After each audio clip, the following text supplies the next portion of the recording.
আসসালামু আলাইকুম। প্রিয় দর্শক, অন্য মঞ্চের আলাপচারিতায় আপনাদের সকলকে আমন্ত্রণ জানাচ্ছি।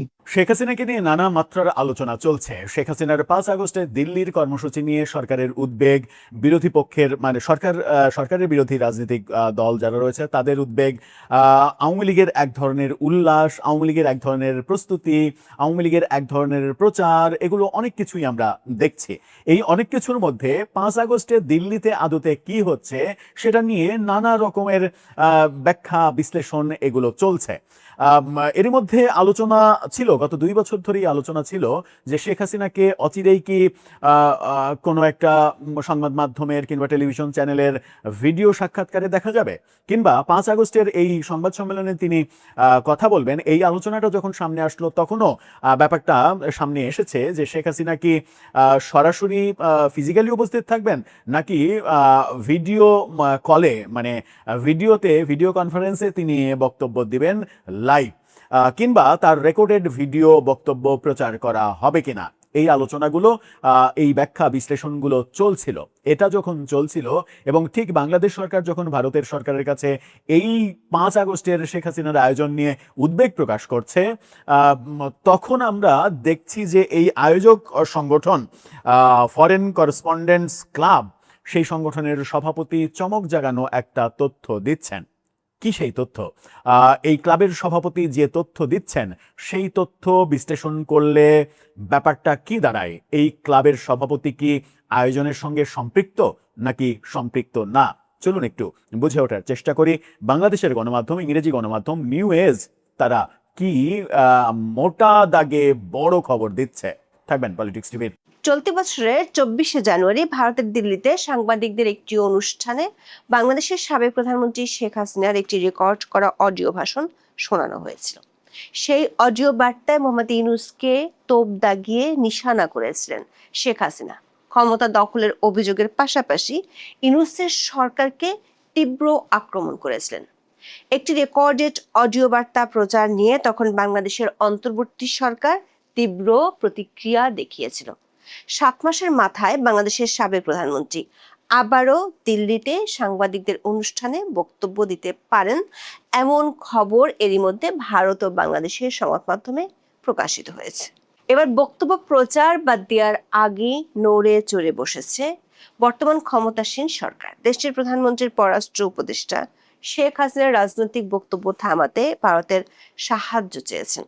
সোমবার ঢাকায় নিযুক্ত ভারতীয় হাই কমিশনার দীনেশ ত্রিদেবী দেখা করতে গিয়েছিলেন তারেক রহমানের পররাষ্ট্র উপদেষ্টার সাথে। সে বৈঠক শেষে বাংলাদেশের পররাষ্ট্র মন্ত্রণালয় থেকে বিজ্ঞপ্তি দিয়ে জানানো হয়েছে, ভারতে বসে শেখ হাসিনা সহ আওয়ামী লীগের নেতারা যাতে কোনো রাজনৈতিক কর্মকাণ্ড চালাতে না পারে কিংবা বক্তব্য দিতে না পারে, সেজন্য ভারতের সহযোগিতা চাওয়া হয়েছে। অবশ্য ভারতীয় হাইকমিশন এ বৈঠক নিয়ে যে ফেসবুক পোস্ট দিয়েছে, সেখানে এর কোনো উল্লেখ নেই। প্রশ্ন হলো, দিল্লিতে বসে শেখ হাসিনার অডিও বার্তা প্রচারের আগাম খবরে বাংলাদেশ সরকার এতটা বিচলিত কেন? সোমবার সকালে যেখানে দেশটির পররাষ্ট্র প্রতিমন্ত্রী বলেছেন কার কাছে আপত্তি জানাবেন সেটি জানেন না, আবার স্বরাষ্ট্রমন্ত্রী বলেছেন শেখ হাসিনার দল আওয়ামী লীগের কিছু করার মুরত নেই, সেখানে দিন শেষে ভারতীয় হাই কমিশনারকে এমন অনুরোধ কেন? আবার গত 2 বছর ধরে বাংলাদেশ সরকারের পক্ষ থেকে এমন অনুরোধ বহুবার করা হলেও এতে কোনো ফল হয়নি। তারপরও এমন অনুরোধ কেন? বিস্তারিত জানতে চলুন যাওয়া যাক বিশ্লেষণ। 5 আগস্ট থেকে বাংলাদেশের সাবেক প্রধানমন্ত্রী শেখ হাসিনা দিল্লিতে আছেন। আওয়ামী লীগের একাধিক সূত্রে জানা গেছে তার সাথে নিয়মিত বিরতিতে আওয়ামী লীগ ও অঙ্গ সংগঠনের নেতারা দেখা করতে যান। অন্তর্বর্তী সরকারের একেবারে প্রথম দিকে শেখ হাসিনা বাংলাদেশের কিছু নেতার সাথে টেলিফোনে কথা বলেছিলেন, তবে সেসব নেতা গ্রেপ্তার হওয়ার পরে শুরু করেন অনলাইন বৈঠক। গত 2 বছরে তিনি দিল্লি থেকে দলটির তৃণমূলের নেতাকর্মীদের সাথে অনলাইনে কমপক্ষে 145টির মতো বৈঠক করেছেন। এসব অনলাইন বৈঠকে তিনি অডিও বার্তা দেন। ভিডিওতে তাকে দেখা না গেলেও অনলাইন লাইভ বৈঠকে দলের নেতাকর্মীদের সাথে কথা বলেন। বাংলাদেশের দৈনিক প্রথম আলোর খবরে বলা হয়েছে, শেখ হাসিনার নির্দেশে আওয়ামী লীগ, যুবলীগ, ছাত্রলীগ, স্বেচ্ছাসেবক লীগ সহ অঙ্গ সংগঠনগুলোর কমিটি পুনর্গঠন হয়েছে। এসব কমিটির নেতাকর্মীরা বাংলাদেশের বিভিন্ন জায়গায় মিছিল করছে। সবশেষ সোমবার চট্টগ্রামে মিছিল হয়েছে। আগস্টে শোক মাস হিসেবে উদযাপনের জন্য দলটি কর্মসূচি দিয়েছে। ইউনূসের অন্তর্বর্তী সরকার আমলে দিল্লি থেকে শেখ হাসিনার এমন কর্মকাণ্ডের জন্য বেশ কয়েকবার প্রতিক্রিয়া জানিয়েছিল তখনকার সরকার। ভারতীয় ও বিদেশি সংবাদ মাধ্যমে বাংলাদেশের এই সাবেক প্রধানমন্ত্রীর সাক্ষাৎকার ছাপা হওয়ার কারণে গত বছরের নভেম্বরে ঢাকায় নিযুক্ত ভারতের ডেপুটি হাই কমিশনার পবন বাদেকে তলব করেছিল বাংলাদেশের পররাষ্ট্র মন্ত্রণালয়। এছাড়া বিভিন্ন সময় হাই কমিশনারকে তলবের ঘটনাও ঘটেছিল। এমন পরিস্থিতির মধ্যে অন্তর্বর্তী সরকারের শেষ দিকে চলতি বছরের 24শে জুন দিল্লিতে আগাম ঘোষণা দিয়ে রীতিমতো সংবাদ সম্মেলনে শেখ হাসিনার বক্তব্য বাজিয়ে শোনানো হয়েছিল। ভারতে কর্মরত বিদেশি সংবাদ মাধ্যমের সাংবাদিকদের সাথে হওয়া ওই অনুষ্ঠানে তিনি সশরীরে হাজির হননি, তবে অডিও বার্তা দিয়েছিলেন। দিল্লিতে অনুষ্ঠানটির আয়োজন করেছিল Foreign Correspondents Club of South Asia বা FCC. Save Democracy in Bangladesh অর্থাৎ বাংলাদেশে গণতন্ত্র বাঁচাও শীর্ষক ওই সেমিনারে বাংলাদেশের সাবেক প্রধানমন্ত্রী শেখ হাসিনার একটি রেকর্ড করা অডিও ভাষণ শোনানো হয়েছিল। তখন বাংলাদেশে ক্ষমতায় ছিল মোহাম্মদ ইউনূসের অন্তর্বর্তী সরকার। শেখ হাসিনা সেই অডিও বার্তা প্রচারের পরদিন মানে গত 25শে জানুয়ারি সংবাদ বিজ্ঞপ্তিতে ক্ষোভ ও বিস্ময় প্রকাশ করেছিল দেশটির পররাষ্ট্র মন্ত্রণালয়। 7 মাস পর একই সংগঠনের আয়োজনে আরো একটি অনুষ্ঠান আগামী 5ই আগস্ট হতে যাচ্ছে, যেখানে শেখ হাসিনা বক্তব্য দিবেন বলে সংবাদ মাধ্যমের খবরে বলা হয়েছে। এবারের খবরটির বিশেষ তাৎপর্য হলো আওয়ামী লীগের পতনের 2 বছর পর শেখ হাসিনা প্রথমবার কোনো অনুষ্ঠানে ভার্চুয়াল মাধ্যমে যুক্ত হতে যাচ্ছে। মতবিনিময় সভায় আমন্ত্রণপত্রের বরাতে ভারতীয় সংবাদ মাধ্যমগুলোর খবরে বলা হয়েছে, অনুষ্ঠানে ভার্চুয়ালি শেখ হাসিনা তার ভবিষ্যৎ পরিকল্পনা এবং বাংলাদেশে ফিরে আসার প্রস্তাবিত সময়সূচি নিয়ে আলোচনা করবেন। এর আগে বার্তা সংস্থা রয়টার্স, এএফপি এবং সম্প্রতি জাপানের বার্তা সংস্থা কিয়োডো নিউজকে দেওয়া পরপর 3টি সাক্ষাৎকারে শেখ হাসিনা আগামী ডিসেম্বর নাগাদ দেশে ফিরে আসার কথা বলেছিলেন। তিনি জানিয়েছেন দেশে ফিরে আদালতে আত্মসমর্পণ করতে চান। 5ই আগস্ট দিল্লিতে যে অনুষ্ঠানটি হওয়ার কথা রয়েছে সেটি সম্পর্কে ভারতীয় সংবাদ মাধ্যম এই সময়ের খবরে বলা হয়েছে, শেখ হাসিনার মিডিয়া টিম দাবি করেছে অনুষ্ঠানে উপস্থিত সাংবাদিকদের উদ্দেশ্যে সংক্ষিপ্ত ধন্যবাদ জানাবেন তিনি। মূলত বাংলাদেশের মিডিয়াগুলোতে শেখ হাসিনার বক্তব্য প্রচারে নিষেধাজ্ঞা আরোপ করা আছে। সেখানে আন্তর্জাতিক মিডিয়া যেভাবে ডিসেম্বরে তার দেশে ফেরার ঘোষণাকে ছড়িয়ে দিয়েছে, সেজন্য শেখ হাসিনা মনে করছেন আন্তর্জাতিক সংবাদ মাধ্যমকে ধন্যবাদ না জানালে নয়। এদিকে অনুষ্ঠানটির আয়োজক এফসিসি সাউথ এশিয়া সভাপতি ডক্টর ওয়াইল আওয়াদ বলেছেন, গণমাধ্যমে শেখ হাসিনা কথা বলায় ভারত সরকারের কোনো বাধা নেই। তিনি দাবি করেছেন বাংলাদেশ আন্তর্জাতিক অপরাধ ট্রাইব্যুনালে দণ্ডপ্রাপ্ত হওয়া সত্ত্বেও মত প্রকাশের স্বাধীনতা ও নিরপেক্ষ সাংবাদিকতার অংশ হিসেবে সাবেক এই প্রধানমন্ত্রীকে বক্তব্য দেওয়ার সুযোগ দেওয়া হচ্ছে। 5ই আগস্টের অনুষ্ঠানে শেখ হাসিনা দেশে ফেরার এবং তার ভবিষ্যৎ রাজনৈতিক দর্শনের ঘোষণা দেবেন বলে জানা গেছে। তবে তিনি সরাসরি উপস্থিত না হয়ে কেবল অডিওর মাধ্যমে যুক্ত থাকবেন বলে জানিয়েছে এফসিসির সাউথ এশিয়ার সভাপতি ডক্টর ওয়াইল আওয়াদ। এদিকে শেখ হাসিনা সাংবাদিকদের উদ্দেশ্যে দিল্লিতে এমন পাবলিক ফোরামে বক্তব্য দিবেন এ খবর চাওয়ার হওয়ার পর বাংলাদেশ সরকার বেশ নড়েচড়ে বসেছে। সোমবার বাংলাদেশের প্রধানমন্ত্রী তারেক রহমানের পররাষ্ট্র উপদেষ্টা হুমায়ুন কবিরের সাথে সৌজন্য সাক্ষাৎ করতে গিয়েছিলেন ঢাকায় নিযুক্ত ভারতীয় হাই কমিশনার দীনেশ ত্রিবেদী। যদিও মাত্র 4 দিন আগে দীনেশ ত্রিবেদী বাংলাদেশের পররাষ্ট্রমন্ত্রী খলিলুর রহমানের সাথে বৈঠক করেছিলেন। তার 2 দিনের মধ্যে একেবারে অপ্রত্যাশিতভাবে বৈঠক করেছিলেন ঢাকায় সফরে আসা মার্কিন প্রেসিডেন্ট ডোনাল্ড ট্রাম্পের বিশেষ দূত সার্জিও গোরের সাথে।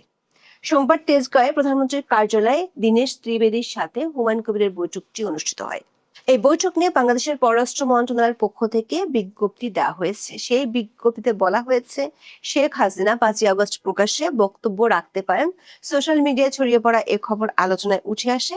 এ বিষয়ে পররাষ্ট্র উপদেষ্টা হাই কমিশনারকে বলেছেন, শেখ হাসিনা সহ কার্যক্রম নিষিদ্ধ সংগঠনের কোনো ব্যক্তি যাতে ভারতের ভূখণ্ড ব্যবহার করে রাজনৈতিক বক্তব্য দেয়া বা বাংলাদেশের অভ্যন্তরে অস্থিতিশীলতা সৃষ্টির উদ্দেশ্যে কোনো কর্মকাণ্ড পরিচালনা করতে না পারে সে বিষয়ে ভারতের সহযোগিতা চাওয়া হয়েছে। পররাষ্ট্র উপদেষ্টাকে উদ্ধৃত করে পররাষ্ট্র মন্ত্রণালয় বলেছে, এ ধরনের কার্যক্রম দ্বিপক্ষীয় সম্পর্কের ইতিবাচক অগ্রগতিকে ক্ষতিগ্রস্ত করতে পারে। বাংলাদেশের পররাষ্ট্র মন্ত্রণালয়ের ওই বিজ্ঞপ্তিতে আরও দাবি করা হয়েছে, ভারতের হাই কমিশনার বিষয়টি যথাযথভাবে বিবেচনা করে প্রয়োজনীয় খোঁজ খবর নেওয়া এবং এ বিষয়ে সচেষ্ট থাকার আশ্বাস দিয়েছেন। তবে পররাষ্ট্র উপদেষ্টার সঙ্গে হাই কমিশনের সাক্ষাতের খবর দিয়ে ফেসবুকে একটি পোস্ট দিয়েছে ভারতীয় হাই কমিশন। সেখানে অবশ্য শেখ হাসিনা কিংবা আওয়ামী লীগকে নিয়ে কোনো কথা হয়েছে কিনা তার উল্লেখ নেই। ভারতীয় হাই কমিশনের পোস্টে বলা হয়েছে, তাদের আলোচনার কেন্দ্রে ছিল পারস্পরিক স্বার্থ ও পারস্পরিক কল্যাণের উপর ভিত্তি করে দুই প্রতিবেশী দেশের মধ্যে জনগণ কেন্দ্রিক সহযোগিতা বাড়ানো। হাই কমিশনার ভারত ও বাংলাদেশের জনগণের উন্নয়নমূলক আকাঙ্ক্ষা পূরণের লক্ষ্যে বাংলাদেশ সরকারের সাথে ইতিবাচকভাবে কাজ করার ক্ষেত্রে ভারতের অভিপ্রায়ের কথা পুনর্ব্যক্ত করেন। যদিও সন্ধ্যায় প্রেস বিজ্ঞপ্তি দিয়ে বাংলাদেশের পররাষ্ট্র মন্ত্রণালয় শেখ হাসিনার বক্তব্য দেওয়ার আগাম খবরে উদ্বেগ জানাচ্ছে। দিনের শুরুতে সরকারের দুজন মন্ত্রীর কাছে এ নিয়ে প্রতিক্রিয়া জানতে চেয়েছিলেন সাংবাদিকরা।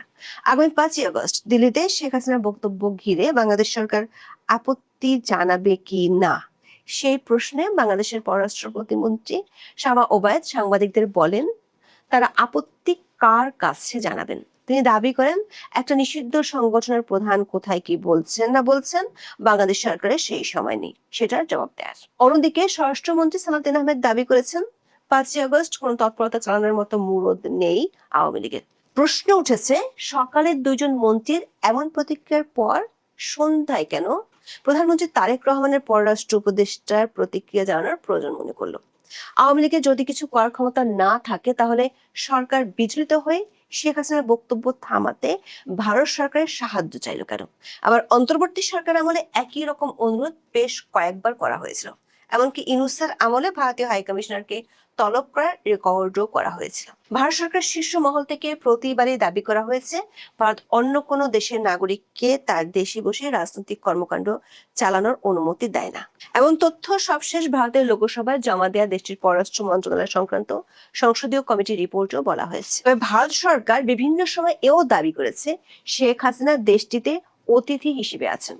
সংসদীয় কমিটির রিপোর্টেও তা বলা হয়েছে। অতিথি সামাজিক মাধ্যম ব্যবহার করা, বিভিন্ন অ্যাপ ব্যবহার করে তার যোগাযোগের স্বাধীনতায় বাধা দেওয়ার সংস্কৃতি দেশটিতে নেই বলে ভারতের শীর্ষ মহল থেকে বলা হয়েছে। বাংলাদেশ সরকারের শীর্ষ মহল একদিকে বলছে শেখ হাসিনা ও তার দলের তেমন কিছুই করার ক্ষমতা নেই, আবার আরেকদিকে পাবলিক ফোরামে শেখ হাসিনার অডিও বার্তা ঠেকাতে ভারত সরকারকে অনুরোধ করছে। রাজনৈতিক মহলে প্রশ্ন উঠেছে, শেখ হাসিনার দেশে ফেরার ঘোষণায় কি তাহলে সরকার বিচলিত?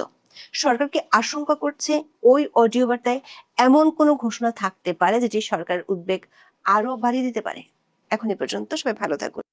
মার্কিন প্রেসিডেন্ট ডোনাল্ড ট্রাম্পের অত্যন্ত ঘনিষ্ঠ সার্জিও গোর, যিনি দক্ষিণ এশিয়া বিষয়ক দায়িত্বপ্রাপ্ত, একই সঙ্গে ভারতে নিযুক্ত রাষ্ট্রদূত, তিনি বাংলাদেশ সফর করেছেন। বাংলাদেশের প্রধানমন্ত্রী তারেক রহমানের সঙ্গে বৈঠক করেছেন। গুরুত্বপূর্ণ বিষয় হলো, তারেক রহমানের সঙ্গে বৈঠকের পূর্বে তিনি ঢাকায় নিযুক্ত ভারতের রাষ্ট্রদূত দীনেশ ত্রিবেদীর সঙ্গে দীর্ঘ বৈঠক করেছেন। এটা সচরাচর হয় না। এই বৈঠকের পরপরই দীনেশ ত্রিবেদী ভারতে ফিরে গেছেন। ভারতের একাধিক সিনিয়র সাংবাদিকরা বলছেন, দীনেশ ত্রিবেদী ফিরে যাওয়ার পরে তিনি ভারতে থাকা বাংলাদেশের গুরুত্বপূর্ণ রাজনৈতিক ব্যক্তি এবং ভারতের দায়িত্বশীল ব্যক্তিদের সঙ্গে কথা বলেছেন। একাধিক ভারতের সিনিয়র সাংবাদিক বলেছেন, ভারত সরকারের গুরুত্বপূর্ণ ব্যক্তিরাও ভারতে থাকা বাংলাদেশের গুরুত্বপূর্ণ রাজনৈতিক ব্যক্তির সঙ্গে বৈঠক করেছেন। সার্জিও গোরও ফিরে গেছেন ভারতে। তিনিও নাকি বাংলাদেশের গুরুত্বপূর্ণ রাজনৈতিক ব্যক্তি ভারতে রয়েছেন, তার সঙ্গে বৈঠক করেছেন, ভারত সরকারের সঙ্গে কথা বলেছেন এবং তার নিজের দেশের সঙ্গেও কথা বলেছেন। ত্রিমুখী সংযোগের এই সংবাদ ভারতের একাধিক গুরুত্বপূর্ণ দায়িত্বশীল সিনিয়র সাংবাদিকরা বিভিন্ন মিডিয়ায় বলেছেন। বিদেশে থাকা বাংলাদেশের একজন সিনিয়র সাংবাদিক তিনি নিশ্চিত করে বলেছেন, রাজনীতির টার্নিং পয়েন্টে চলে গেছে বাংলাদেশ। স্ট্যান্ড চেঞ্জ করেছে আমেরিকা এবং আরো অনেকে। সবকিছু মিলে মনে হচ্ছে একটা কিছু হতে চলেছে। দর্শক, বলছিলাম নিউ এজের খবরের কথা। নিউ এজ 5 আগস্টে শেখ হাসিনার কর্মসূচির প্রেক্ষিতে তারা ফরেন করেসপন্ডেন্টস ক্লাবের সভাপতির সঙ্গে কথা বলেছে, এরকম দাবি করছে। আপনাদের অবগতির জন্য জানাচ্ছি যে মাত্র কয়েকদিন আগে, 2-3 দিন আগে প্রফেসর ইউনূস সরকারের উপ প্রেস সেক্রেটারি আজাদ মজুমদার, তিনি শফিকুল আলমের যে প্রেস সেক্রেটারি শফিকুল আলমের যে নতুন পত্রিকা ডেইলি ওয়াদা, সেই ওয়াদা ছেড়েছেন এবং তিনি যুক্ত হয়েছেন এর আগে তিনি যেখানে কাজ করতেন সেই ঠিকানায়। সেই ঠিকানাটা হচ্ছে নিউ এজ। নিউ এজের এখন ডেপুটি এডিটর তিনি আজাদ মজুমদার। নিউ এজের ডেপুটি এডিটর হওয়ার পরে নিউ এজকে অনেক বেশি হাসিনার ব্যাপারে মানে খোঁজ খবর নেওয়া কিংবা হাসিনার ব্যাপারে বেশ অতি উৎসাহী হওয়ার মতো খবর প্রকাশ করার উদ্যোগ নিচ্ছে, এবং এই ইনিশিয়েটিভটা কি আজাদ মজুমদারের পক্ষ থেকেই করা হচ্ছে? সাধারণত সম্পাদকরা খুব একটা সব কিছুতে মানে ইনভলভ থাকেন না। ডেপুটি এডিটর, নির্বাহী এডিটর, তারাই মূলত মানে পত্রিকার ব্যাপারগুলো মানে দেখভাল করেন ফিল্ড পর্যায়ে। সেটাই কি করতে শুরু করেছেন অলরেডি আজাদ মজুমদার? যে ফটোকার্ডটা নিউ এজ দিচ্ছে সেই ফটোকার্ডটা আপনারা দেখে নিন। নিউ এজ ইংরেজি পত্রিকা, ইংরেজিতেই লিখবে, আমরা ইংরেজিতে না বলে বাংলাতে বলে। এই ফটোকার্ডে যেটা লেখা হয়েছে যে হাসিনার সংবাদ সম্মেলনটি শুধুমাত্র একটি অনলাইন আলাপচারিতা হবে। অনলাইন আলাপচারিতা মানে আলাপচারিতা মানেই হচ্ছে কথোপকথন। তার মানে তিনি মানে লাইভ যুক্ত থাকবেন। লাইভ যদি যুক্ত থাকেন, তিনি সশরীরে উপস্থিত থাকবেন না। ফাইন, সশরীরে উপস্থিত থাকবেন না, ভিডিওতে আসবেন না, তিনি ভিডিওতে আসবেন না। সেটা আমরা আগেই আপনাদেরকে কনফার্ম করেছিলাম যে ভিডিওতে আসবেন না, তিনি অডিওতে সরাসরি কথা বলবেন। এবং তিনি নতুন যে এই নিউ এজ নতুন সংবাদ যেটা দিচ্ছে, ফরেন করেসপন্ডেন্টস ক্লাবের সভাপতি নতুন যে খবরটা দিচ্ছেন সেটা হচ্ছে যে ভারত সরকার তাকে ভিডিও সাক্ষাৎকারে অংশ নেয়ার অনুমতি দেয়নি। এটাই চমক জাগানো যে খবর, যে ভারত সরকার শেখ হাসিনাকে অনুমতি দেয়নি ভিডিওতে কোনো গণমাধ্যমের সঙ্গে ভিডিও সাক্ষাৎকার দিতে। হাসিনার নির্ধারিত সংবাদ সম্মেলন প্রসঙ্গে নয়াদিল্লি ফরেন করেসপন্ডেন্টস ক্লাবের সভাপতি ওয়াইল এইচ আওয়াদ এই কথা বলেছেন। আওয়াদ সাহেব এই তথ্যটা বলে দিলেন, অর্থাৎ তিনি জানালেন যে ভারত সরকার শেখ হাসিনাকে কোনো ধরনের কোনো ভিডিও সাক্ষাৎকার দিতে কিংবা ভিডিও কনফারেন্সে কোথাও অংশগ্রহণ করার অনুমতি দেয়নি। বড় খবর, এবং বড় খবর, সত্যিই বড় খবর। এই খবরটা নানাভাবে নিউ এজের এই ফটোকার্ডটা নানাভাবে ফেসবুকে শেয়ার হতে শুরু করেছে, এবং শেখ হাসিনা বিরোধী পক্ষ যারা রয়েছে তারা মূলত এই রসদটা কাজে লাগাতে চাইছেন। রসদটা কি? তাদের যুক্তি যে শেখ হাসিনা যে প্রকারান্তরে গৃহবন্দী হয়ে আছেন, ভারত সরকার তাকে যে গৃহবন্দী করে রেখেছে, এই আওয়াজ সাহেবের এই তথ্য সেটাই প্রমাণ করে। তারা দাবি করছেন যে শেখ হাসিনা গৃহবন্দী বলেই তাকে কোনো ধরনের কোনো ভিডিও সাক্ষাৎকার, ভিডিও কনফারেন্স এখানে উপস্থিত হতে দেয়া হচ্ছে না। তার মানে শেখ হাসিনার কোনো ফিজিক্যাল মানে অ্যাটেন্ডেন্স কোথাও হোক, সেটা ভারত সরকার চাইছেন না। এখন প্রশ্ন হচ্ছে, শেখ হাসিনাকে ভারত সরকার যদি গৃহবন্দী করে রাখবে, তাহলে শেখ হাসিনা একটা সংবাদ সম্মেলনে কিভাবে অডিওতে যুক্ত হবেন? যদি শেখ হাসিনাকে গৃহবন্দী করে রাখা হয়, গৃহবন্দী মানে তো এক ধরনের জেল, মানে জেলে সাধারণ আসামিরা মূল কয়েদখানায় থাকে, আর যারা ভিআইপি আসামি, যাদেরকে ভিআইপি ট্রিটমেন্ট দেওয়া হয়, তাদেরকে জন্য হয়তো একটা বাড়ি বরাদ্দ করা হয় যে এই বাড়িতে তিনি বন্দি থাকবেন।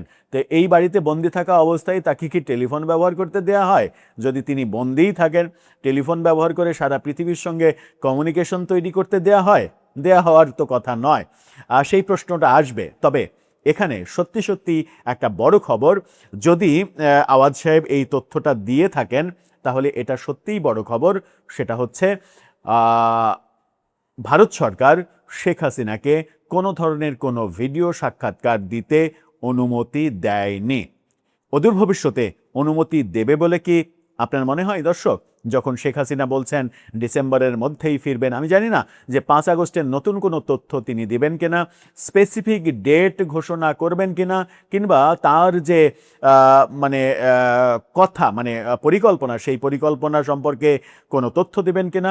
আমার মনে হয় কোনো তথ্যই দিবেন না, কারণ রাজনীতিতে এতটা বোকামি করার কোনো কারণ থাকতে পারে না যে তিনি তার পরিকল্পনা সব আগে থেকে বলে দেবেন আর তার শত্রুপক্ষ সমস্ত প্রিপারেশন নিয়ে তার পরিকল্পনার পথে দাঁড়িয়ে যাবে। ব্যাপারটা সেটা হবে না।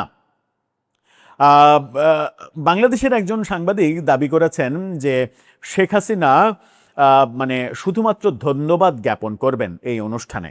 কাদের ধন্যবাদ দেবেন তিনি, সেটাও একটা প্রশ্ন। যাই হোক, অপেক্ষা তো একদিনের, দেখা যাক দিল্লিতে তিনি কি করেন, কতটুকু করেন, আমরা তো জানতে পারবো। জানার পরে নিশ্চয়ই সেটা নিয়ে কথা বলতে পারবো। সেই ক্ষেত্রে বাংলাদেশ সরকারের উদ্বেগ, মানে বিরোধীদের উদ্বেগ, আওয়ামী লীগের অতি উল্লাস, অতি প্রচারণা, আওয়ামী লীগের আত্মবিশ্বাস তৈরি করার চেষ্টা, এগুলোর মানে অবস্থাটা কোন দিকে দাঁড়ায় সেটা আমরা পরিষ্কার হতে পারবো সেদিন হয়তোবা। দর্শক,